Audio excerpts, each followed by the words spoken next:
Perang Padri terjadi di Sumatera Barat dan sekitarnya, tepatnya di kawasan Kerajaan Pagaruyung dari tahun 1803 hingga 1838.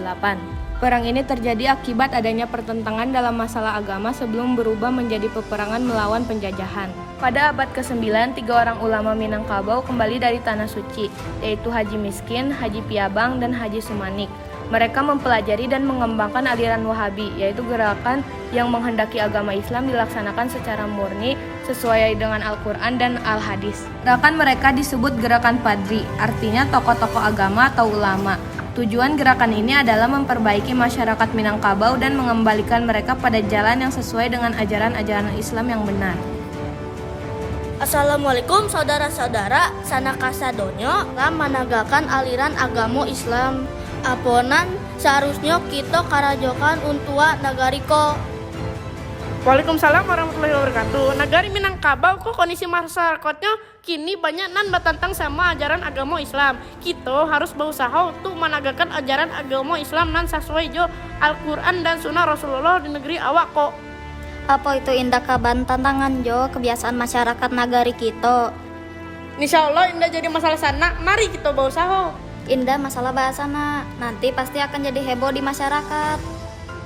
Sesuai ajaran di agama kita dalam menegakkan ajaran Islam dan setengah-setengah kita harus sungguh-sungguh dalam menegakkan ajaran Allah di Rada Minangko. Gerakan Padri disambut baik oleh para ulama, dan sebaliknya gerakan tersebut ditentang keras oleh kaum adat yang menolak dihapusnya adat kebiasaan yang telah berakar meskipun melanggar agama. Maka terjadi ketegangan antara kaum Padri dengan kaum adat setempat. Ambo mendengar kabar kalau para ulama di daerah kita akan menegakkan ajarannya dalam masyarakat Minang. Nan Tuan camehkan. Oh, ambo menduga yang Tuan camehkan ajarannya akan bertentangan dengan adat istiadat nagari kita. Iyo, secara garis besarnya sarupo itulah nan ambo takutkan. Untuk mencegah hal itu, langkah apa nan akan kita lakukan untuk menyelesaikan masalah iko? Apa para lu kita baparang? Ambo punya kabar baik untuk menyelesaikan masalah yang sedang kalian hadapi kok. Hahaha. Apa kabar tutuan? Kabar itu adalah kedatangan para bangsa Belanda yang bisa kita manfaatkan untuk membantu perlawanan ke kaum ulama tadi. Adanya perselisihan antara kaum adat dan kaum Padri sebagai akibat dari usaha yang dilakukan kaum Padri untuk memurnikan ajaran Islam dengan menghapus adat kebiasaan yang tidak sesuai dengan ajaran Islam. Campur tangan Belanda dengan membantu kaum adat, pertempuran pertama terjadi di kota Lawas, kemudian meluas ke daerah-daerah lain, sehingga muncul pemimpin-pemimpin yang mendukung gerakan kaum Padri seperti Datuk Bandaro, Datuk Malimbasa, Tuanku Pesaman, Tuanku Nan Renceh, Tuanku Nan Cerdik, dan Tuanku Nan Gapuk. Pada suatu hari di mana sang mentari terang benderang, namun tak lama kemudian nampak asap yang hitam datang, yang merusak pemandangan dan membuat banyak orang risau. Tak lain mereka adalah penjajah Belanda. Kedatangannya pun membuat keadaan tak lagi menyenangkan. Darmi ambo danga Bulando datang kamario. Iya Bu Suni, batu hidui jadi tanang, bah caranya kita laiko. Indi nantumi. Please, bring the sembako hari. Oke, dear. Siapa di sini yang kalian paling hormati? Tetuanku Imam Penjal. Hey! Siapa dia? Seharusnya akulah yang paling disegani di sini. Ini untuk kalian. James, aku dengar ada 2 perbedaan besar yang bisa dimanfaatin here. Kami pergi dulu Tuan. Tahun 1822 terjadi pertempuran di Basa dipimpin oleh Tuanku Nan Renceh. Di Bonjol, kaum Padri berhasil menyerang pos Belanda yang dipimpin oleh Letnan Martius dan Kapten Bruce. Kawan-kawanku, mari kita berjuang untuk menegakkan agama Allah. Allahu Akbar! Darah yang tumpah demi ranah Minang ini akan dihitung sebagai jihad untuk menegakkan agama Allah. Allahu Akbar. Para pasukanku, pertahankan benteng ini demi kejayaan bangsa Belanda. Roger that, sir.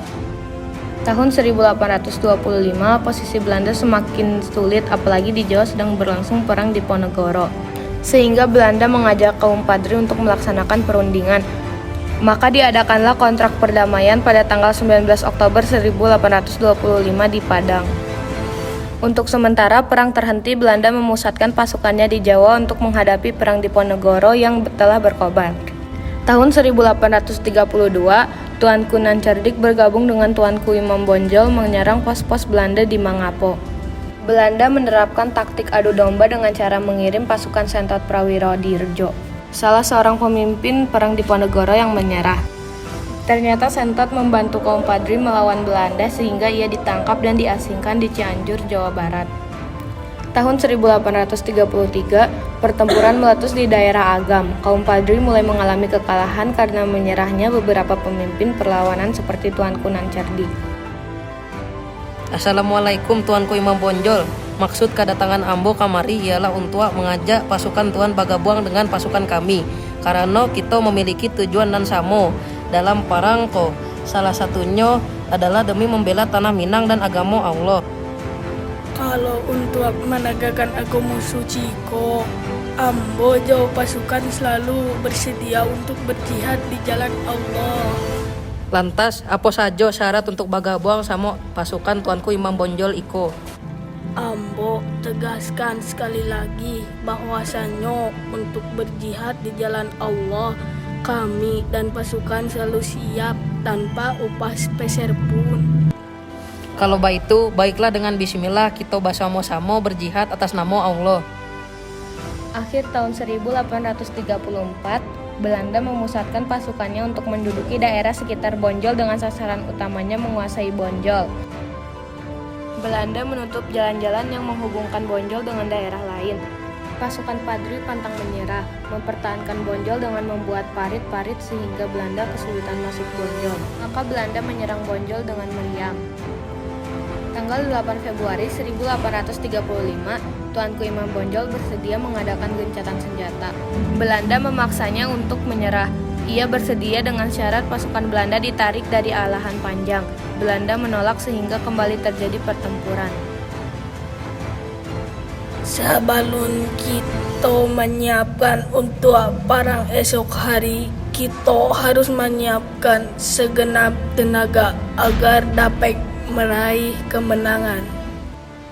Tuanku Imam Bonjol, karena dampak yang diberikan akibat peperangan ini terlalu mahal. Banyak darah yang dicacarkan untuk melakukan peperangan yang tidak jelas ini. Bagaimana kalau kita menyelesaikannya dengan perundingan agar menghindarkan dari hilangnya nyawa orang-orang tak bersalah?